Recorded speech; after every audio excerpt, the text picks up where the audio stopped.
hija pródiga del EPELE, digámoslo así, porque estuvo con nosotros hace 2 años y hoy vuelve. Es otra andaluza en Colombia, si no me equivoco, como Guadalupe, Efectivamente. y realizó su doctorado en lingüística hispánica también hay en Nueva York, aunque en otra universidad. Y bueno, antes había estudiado pues, en Sevilla, en Huelva, y trabajó, si no recuerdo mal, en diferentes países de Europa antes de saltar el charco como profe de español. Y nos va a hablar bueno, de lo que yo más o menos le hice traducir como multiliteracidades, pero un concepto que va a desarrollar ella y cuya complejidad comprende mejor que yo. Así que, Lorena, adelante cuando quieras. Sí, buenas a todos y muchas gracias por estar aquí. Y me parece que las preguntas han surgido al final en la charla de Armando están muy conectadas con el trabajo que yo voy a presentar, porque precisamente yo voy a hablar, ¿no? Voy a presentar un estudio piloto que realizamos sobre hablantes de herencia y primera generación que llegó aquí a Nueva York, ¿no? Y que toman clases en la universidad. Entonces voy a compartir aquí mi pantalla con vosotros y voy a empezar mi presentación. Al final de la presentación tengo 2 vídeos pequeños, entonces si no, yo os voy a poner y voy a pensar que todo el mundo los oye, pero si alguien no lo oye, pues Juan, tú por ejemplo me paras y me lo dices, ¿no? Para que no sea yo la única que lo esté escuchando, ¿no? Así que voy a empezar y bueno, esta presentación, el título es Aprendiendo las multiliteracidades en español con estudiantes no tradicionales. Y es que, como venimos viendo en estas jornadas, ¿no? La diversidad es muy importante. La diversidad social, cultural, no es un concepto que lleva años formando parte en la rutina diaria de los profesores de lengua extranjera, y esa diversidad debe ser entendida en un concepto más amplio, en un marco más amplio, donde todos los estudiantes pues, no son los mismos. Yo voy a hablar, por ejemplo, de estudiantes no tradicionales como estudiantes que no siguen toda la secuencia de la educación elemental, la educación secundaria, y luego pasan a la universidad, sino estudiantes que tienen otra formación de vida, otra formación cultural, otra formación y otras experiencias, ¿no? Así que en los siguientes apartados vamos a hacer una breve introducción. También vamos a hablar un poco del estudio piloto que se llevó a cabo con esos estudiantes y vamos a comentar brevemente nuestros resultados preliminares. Para empezar, ¿no? En la introducción, bueno, pues este estudio es una colaboración entre la Universidad de Columbia, entre un profesor, bueno, bueno, yo lo hice, ¿no? Y como parte de la Universidad de Columbia, y un profesor de la Universidad de Hostos Community College, que fue el que cedió este curso para el estudio, ¿no? La razón de por qué seleccionamos Hostos y no una clase de Hostos y no una clase de Columbia es muy fácil, y es que en Hostos hay muchos estudiantes que son adultos y son esos estudiantes no tradicionales que no siguen la secuencia como los estudiantes que vienen mayoritariamente a Columbia, ¿no? Además, yo ya había trabajado en hostos en mis años de doctorado, como estudiante de doctorado, yo ya había trabajado en hostos, con lo cual yo conocía la situación, el contexto social y cultural y académico de esa universidad, ¿no? Sobre hostos, bueno, pues hostos es una institución que en inglés se diría Hispanic Service Institution, ¿no? Que es una institución que provee servicios a la comunidad hispana, ¿no? El gobierno federal de Estados Unidos otorga a este tipo de instituciones, las reconoce legalmente como instituciones que proveen estos servicios de educación a la población hispana. Y en todo Estados Unidos dan servicio a un 25% de la población de latinos. O sea, que hacen una labor muy importante. En Hostos, más del 60% de los estudiantes son de herencia latina, como hemos dicho, y están marginados económicamente, es decir, están más desfavorecidos que otros estudiantes. Para que seamos claros, el 100% de los estudiantes de Hostos es una población desfavorecida en comparación con las otras universidades que existen en el área de Nueva York, por ejemplo, ¿no? Y ese 60% constituye la población latina, es decir, que muchos es la institución latina por excelencia en Nueva York, digamos, ¿no? Hay otros community colleges que también desempeñan la misma función, ¿no? Y es que a finales de los años 60, Hostos fue pionera al ser la primera institución académica que ofrecía la mayoría de sus clases en español. Esto ha cambiado, actualmente ha cambiado, y solo unos cuantos de cursos se ofrecen, unos cuantos de cursos de contenido se ofrecen en español, sin tener en cuenta a las clases de lengua, per se, que eran las que yo enseñaba, ¿no? Particularmente como español como lengua extranjera. Recientemente, a partir de abril de este año de 2022, ha habido un impulso institucional donde se quiere acercar esas políticas lingüísticas y educativas en hostos, ¿no? Y se busca ampliar la oferta de cursos en español a todos los estudiantes, ¿no? Para que no pierdan su lengua y para que tengan una conexión, ¿no? Como estábamos hablando, ¿no? Es muy importante tener esa idea de que la herencia cultural y la herencia lingüística hay que mantenerla. Así que dada la marginalidad histórica de los latinos en Estados Unidos, ¿no? Pues ese estudio trata de abordar estas cuestiones de lingüísticas para afirmar que los estudiantes más orgullosos cultural y lingüísticamente son los que obtienen mejores resultados académicamente hablando. El marco del estudio es las multiliteracidades, el término en inglés, ¿no? Que se aplica multiliteracy, ¿no? Multiliteracies en plural, ¿no? Y el concepto de multiliteracy implica dos aspectos, ¿no? Una serie de ideas universales que tienen que ver con lo que decíamos antes. La primera idea, la variabilidad lingüística y cultural que existe en nuestras aulas como profesores de idiomas, ¿no? Y esa variabilidad se refiere a la creación de significados en diferentes contextos sociales, culturales y también profesionales. Y por otro lado, también el segundo aspecto tiene que ver con la irrupción de las nuevas tecnologías, ¿no? La creación de significados se realiza de forma multimodal. Tengo aquí este cuadrito, ¿no? Que es del grupo de New London Group, ¿no? Que fueron los que crearon y promocionaron este término. Y ellos, pues desde los años 90, eso no es una pedagogía ni mucho menos nueva, sino que desde los años 90 se pone en auge o en marcha, ¿no? Esta idea de que el significado se crea de forma multimodal y los modos de lingüísticos de escritura pues forman parte de diferentes modelos visuales, auditivos, espaciales, contextuales en general. Ahora voy a empezar a hablar un poco sobre el estudio piloto que realizamos, ¿no? Y entonces el objetivo principal de este estudio era determinar la relación que existe entre la motivación, una mejor autoestima de ser latino y la utilización de un programa de televisión en español en una clase de cultura de la Universidad de Hostos que se llama Bronze Beautiful. Aquí la tenemos, ¿no? Ese sería el programa de esta clase, ¿no? Ese sería como un logo de la universidad y ese sería el anuncio, ¿no? De la serie que utilizamos. El curso este de Bronze Beautiful es un curso diseñado como uno de los últimos cursos que los estudiantes en la Universidad de Hostos toman para conseguir un título que es el título de asociado. Ese título académico acreditado por la universidad, por una institución académica como Hostos, ¿no? Pues los ayuda a entrar en el mercado laboral con un título académico, ¿no? No es una licenciatura, ni mucho menos, pero es como el previo a conseguir ese título. Así que este curso aborda la historia del Bronx, que es el distrito, o sea, es el barrio donde se encuentra esta universidad y donde se encuentran la mayoría de los community colleges que atienden a los latinos en Nueva York, y es también el barrio donde residen la mayoría de esos latinos. El Bronx, históricamente, para los que no lo conocen, es el barrio donde recibió en los momentos de inmigración, ¿no? A la mayor cantidad de puertorriqueños y dominicanos en este país, ¿no? En la ciudad de Nueva York. Para la metodología, pues tenemos que decir que esto es un ensayo cualitativo con algunas estadísticas descriptivas por un estudio piloto, ¿no? Que nos proveyeron información básica sobre la demografía, ¿no? O sea, este primer estudio piloto nos sirve para mejorar estos instrumentos que utilizamos, esos cuestionarios, esas actividades, para una próxima investigación. También utilizamos videoclips, ¿no? De estos vídeos que vamos a explicar brevemente luego. Y también asignamos algunas actividades realizadas en base a los vídeos. Utilizamos un cuestionario al principio y otro al final. Y por último, bueno, pues lo que se trataba era de recopilar las reflexiones de los estudiantes sobre todo este entramado de actividades y de cosas, de discursos que se hablaba sobre los latinos en Estados Unidos y en este caso en Nueva York, ¿no? Para el diseño de la investigación, pues se administraron a los estudiantes un total de 2 encuestas. Como hemos dicho, la encuesta se pasó al principio de clase y la misma se pasó al final, ¿vale?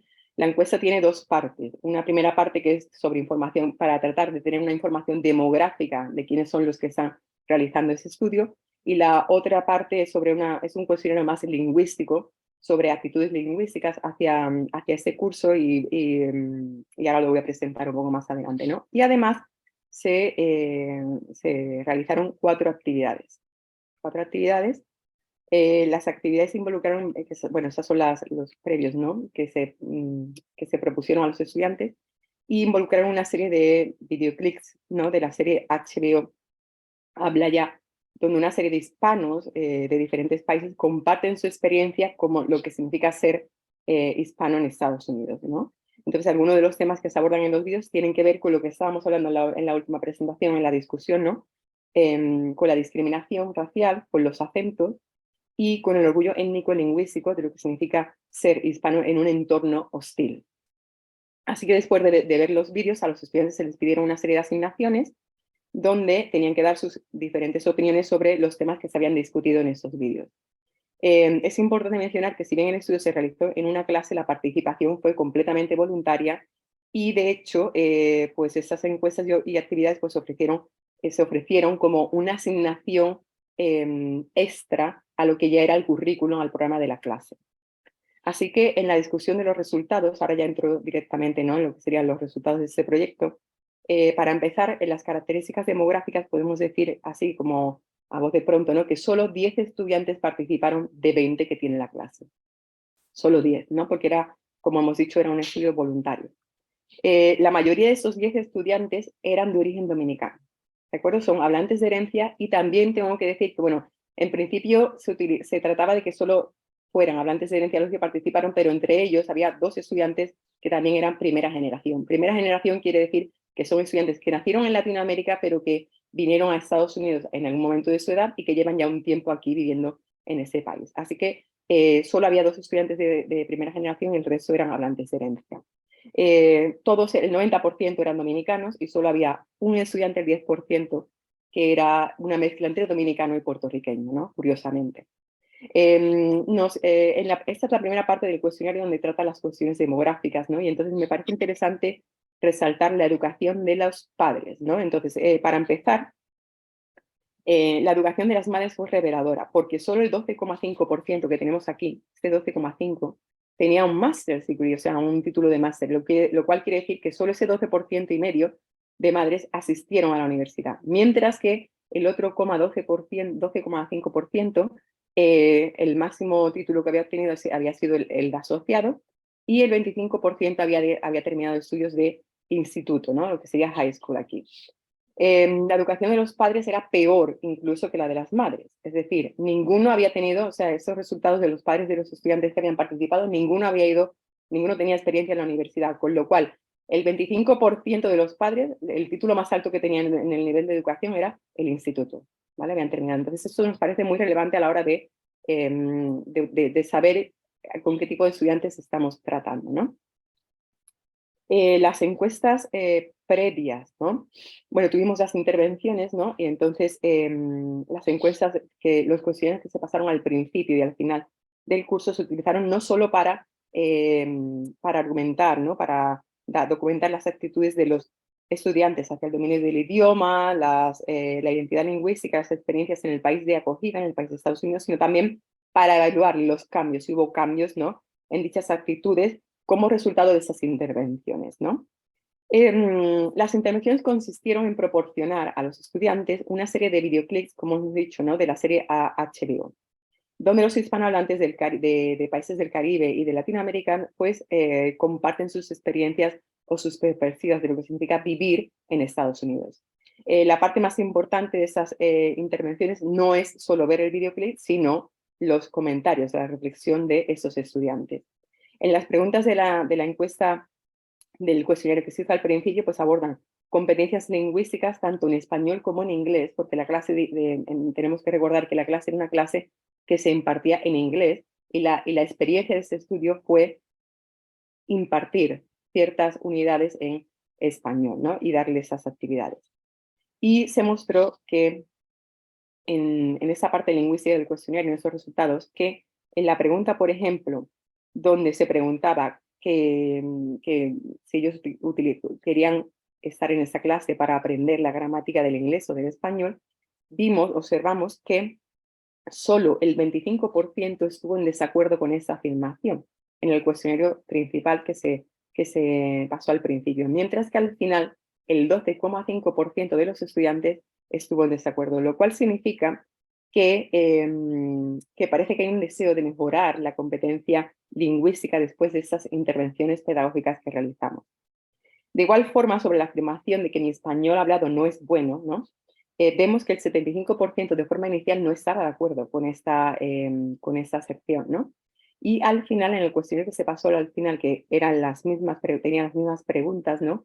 Vimos que hubo un 62,5% que no estuvo de acuerdo, lo cual parece indicar que hay un reconocimiento de que se necesitan unas instrucciones más específicas o más formales en español, en la lengua de español, ¿no? En la lengua española. Cuando se presentó la declaración de mi inglés no es bueno, vemos también, ¿no?, que solo el 12% de los estudiantes estaban el 62,5%, perdón, estaban en desacuerdo y, y luego vimos que al final, en el cuestionario que se pasó al final, que fue el mismo, hubo un aumento, o sea, el 75% estaba en desacuerdo. Con lo cual parece también que hay una conciencia de que tener un acento fuerte no es lo mismo que tener un buen inglés, ¿no? Y por último, en la última pregunta sobre eh, las razones por las que tomaban esta clase, ¿no? En el nivel universitario, o sea, para conocer más sobre la cultura hispana, pues vimos, ¿no?, que el 75% de los estudiantes aquí estuvo de acuerdo con esa afirmación, mientras eh, bueno, que lo que parece, y se mantuvo, ¿no?, ese número, con lo cual parece que hay un deseo por parte de los estudiantes de fortalecer esa conciencia cultural y no solo lingüística. Así que, como explicamos anteriormente, le pedimos a los estudiantes, ¿no?, que realizaran diferentes actividades para que reflexionaran y discutieran sobre sus propias experiencias, ¿no?, en la discriminación étnica, lingüística, con los acentos y con el idioma. Y en la primera actividad, pues hay un videoclip, esa fue la primera actividad que se le presentó, ¿no? Entonces hay un videoclip donde la protagonista pues habla sobre lo que es la experiencia de tener varios acentos porque habla español, ¿no? Bueno, diferente acento, ¿no? O un acento marcado. Entonces, luego lo que se le pidió a los estudiantes es que dieran ejemplos de si ellos habían vivido alguna experiencia relacionada a la discriminación por su acento y eso es lo que ellos dijeron, ¿no? Solo hemos seleccionado algunos fragmentos solos, ¿no? Pero eso es lo que, por ejemplo, dijo uno de los estudiantes, ¿no? Que por ejemplo, dice, no, en mi experiencia hablo mejor inglés que español, quiere decir que ese es un hablante de herencia, ¿no? Y efectivamente, ¿no?, pues parece que en ese comentario lo que se ve es el razonamiento de ese estudiante percibiendo como que tiene un fuerte acento al hablar en español y que, bueno, que es algo que la avergüenza aunque no sea correcto, ¿no? El otro comentario lo seleccioné porque es de un hablante de primera generación, ¿no? Y entonces, por ejemplo, pues se empieza comentando, ¿no?, que saben que son inmigrantes, saben que tienen un acento y saben que no, el inglés no es su primer idioma, pero que no hablan ni siquiera como un robot, ¿no?, que me pareció gracioso lo que decían, ¿no?, pero que seguirán hablando, que no se van a callar y que seguirán intentándolo, ¿no? Sobre el tema de la discriminación en la siguiente actividad, ¿no? Aquí, por ejemplo, pues se le pidió también en este vídeo, se le pidió que compartieran también lo que eran sus experiencias personales sobre cómo habían percibido en algún momento, ¿no?, la discriminación racial por ser latino, por ser hispano, ¿no? Entonces esto es lo que había muchos comentarios muy buenísimos todos, ¿no? Pero seleccioné este porque me pareció muy curioso. Entonces, no tienen que leerlo, yo lo voy a explicar brevemente, ¿no? Pero este estudiante lo que comenta es el caso de ir a un restaurante en Midtown, en Nueva York, ¿no? O sea, en el centro de Nueva York, por ahí por Manhattan, y entonces, como es un restaurante donde no suele haber muchos latinos, pues ellos llegaron y tuvieron que esperar como 25 minutos para poder ser atendidos. Y entonces ellos dicen que luego llegó otro grupo de clientes al restaurante que eran blancos, que tenían la piel más clara que ellos, y llegaron después que ellos, los atendieron antes, y entonces él comenta a ese estudiante, ¿no?, que no les vuelve a pasar, que ahora cuando van a ese restaurante, si es que vuelven a ir, pues que van a llevar a su amigo que es más blanco de piel para que los atiendan de la misma manera que atendieron a ese grupo de gente blanca que había ido a ese restaurante, ¿no? En la siguiente actividad se les pidió que crearan un folleto tratando de promover la cultura hispana, y este es uno de los ejemplos de lo que hicieron, ¿no? Vuelvo a recordar, las actividades o los resultados que estoy mostrando no son unas actividades espectaculares en el sentido de que tenemos unos estudiantes que son muy creativos, son unos estudiantes no tradicionales, que tienen una carga de trabajo, una carga de vida personal. Muchos de esos estudiantes vienen a clase con sus hijos. Yo los he tenido en mi clase. Entonces, tenemos que quitarnos el concepto de lo que significa un estudiante en la universidad, porque esos son estudiantes no tradicionales, no convencionales. Es decir, cualquier cosa que ellos presentan, por muy simple que parezca, para ellos es un reto, ¿no? Entonces, eso fue, por ejemplo, uno de los ejemplos de este cartel que hicieron, ¿no? Y a esos estudiantes se le pedían que, por ejemplo, en esa actividad se le pedía que podían hacerlo tanto en inglés como en español, o sea, que podían hacer el code switch y no la mezcla de ambos. Y bueno, me parece que, bueno, ellos aquí estaban promocionando, ¿no? Pues el mercado aquí en Harlem y ese code switching, ¿no? Como referencia de su identidad lingüística y cultural. Y por último, en la siguiente actividad, que es donde voy a mostrar dos vídeos de esos estudiantes, ¿no? Se les pidió por último, ¿no? Que grabaran un vídeo compartiendo sus experiencias como habían visto durante toda la serie de HBO. Se me ha olvidado decir al principio que este curso fue un curso intensivo que se hizo en verano, ¿de acuerdo? O sea que el curso, la duración del curso fue como unas 6 semanas. O sea, es un curso que va muy rápido, ¿no? Y entonces os voy a presentar el primer videoclip. A esos estudiantes se les pidió también que podían hacerlo en inglés, en español, como ellos se sintieran más a gusto, o con la mezcla esta del code switching, ¿no? Entonces voy a presentaros aquí. Esta chica va a hablar en inglés básicamente, principalmente, pero va a usar también un poco de español. Okay. Good evening. I would like to talk about the serie HBO Habla Ya. This is actually very good because it actually relates to a lot of the students and a lot of people that are born in the United States, and they know Spanish and they know English, or they know the native language from their fathers or parents, and then they know English. Pero como que no son ni de aquí ni de allá, porque over here they would tell them, oh, you have an accent.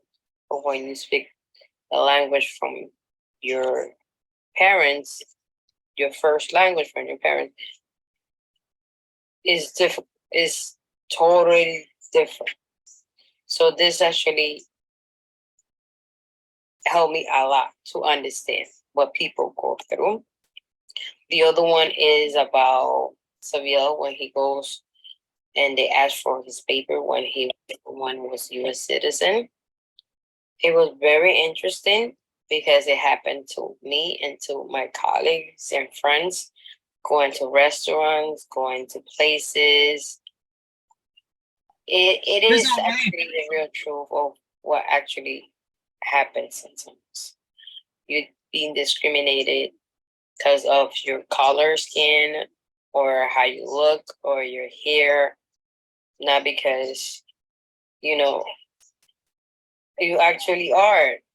So it was very interesting. I really like it and enjoy.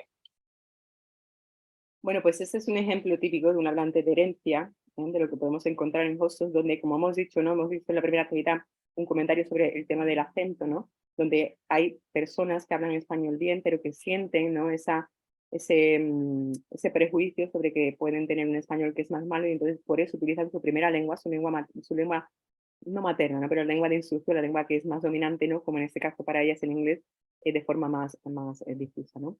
Y en el siguiente videoclip, aquí en el siguiente videoclip, he seleccionado el otro caso, el ejemplo de un chico, de uno de esos dos chicos, ¿no? De primera generación, y ese chico pues me parece muy interesante porque él es dominicano y se ve reflejado en la música que tiene de fondo, en cómo va vestido, en cómo habla su español, y entonces me parece que es un ejemplo muy típico de lo que venimos diciendo aquí. Lo voy a poner para que lo vean. Buenas noches, guys. This is my video 4. The series about HBO Habla Ya, donde voy a explicar un poco lo que aprendí. Creo que la serie sí tiene mucho que ver en cuanto a lo que el acento, la discriminación y como el empuje que ha tenido el latino en el territorio americano. Entonces que a veces es chocante llegar de otro país, llegar aquí, no saber primero el idioma y ¿sabes? Como acoplar. Pero creo que el video quiso enseñar de que doesn't matter if you are Latino, doesn't matter if you are Aztec, doesn't matter if you from to another country. Nosotros somos iguales todos y tenemos el mismo derecho y somos humanos. O sea, que tenemos las mismas oportunidades independientemente de dónde vengamos. Creo que eso fue lo que quiso enfatizar. Gracias. Bueno, pues ya habéis visto, ¿no? Cuando aquí entramos en un restaurante latino, en un restaurante dominicano del Bronx, esa es la música que se oye de fondo, ¿no? Sé que verdaderamente bien, ¿no? Así que en conclusión, para terminar, ¿no? Pues hemos visto, ¿no? Que después de trabajar con este programa de televisión, pues me he dado cuenta de que el aporte de esas actividades, ¿no? Mitigaron los efectos negativos, o al menos, ¿no? De la actitud de estos estudiantes, ¿no? Que tienen sobre la cultura hispana. También las intervenciones ayudaron en cierta manera, ¿no? a este tipo de empoderamiento de los estudiantes. También, por último, ¿no? Pues vimos, ¿no? Que esas intervenciones, ¿no? Pues han ayudado también a ser más consciente de lo que significa ser latino en Nueva York. No obstante, sin embargo, ¿no? También este estudio pues muestra un ángulo de la vulnerabilidad de los estudiantes adultos y latinos que hay aquí, ¿no? En muchas universidades en Estados Unidos. Y también hemos visto la necesidad, hay una necesidad de implementar más políticas lingüísticas para luchar en contra de esos estereotipos étnicos, raciales y lingüísticos. Gracias por haber estado en mi presentación. Espero que haya servido, que haya aportado algo a la discusión. Gracias. Muy bien, Lorena, muchas gracias. Nos hemos pasado ya un minutito o dos, pero de todas formas... ¡No! Lorena, vuelve, no te vayas.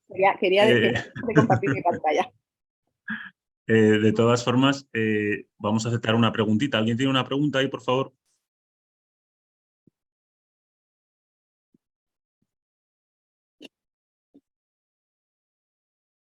A mí me gustaría preguntar si en algún momento realmente después de los cursos, o no sé de cuánto tiempo, si es que ocurre, pueden hablar solo en español, o siempre van a seguir hablando en las dos lenguas, intercalándolas. A ver, esa es una buena pregunta y es una pregunta que en realidad tampoco podría contestarte muy bien, porque claro, en un entorno educativo donde pasamos simplemente un par de horas con ellos, no sabemos realmente qué hacen después del aula. Probablemente los hablantes que son de primera generación, como hemos dicho, que ya pues su lengua materna es el español, ¿no?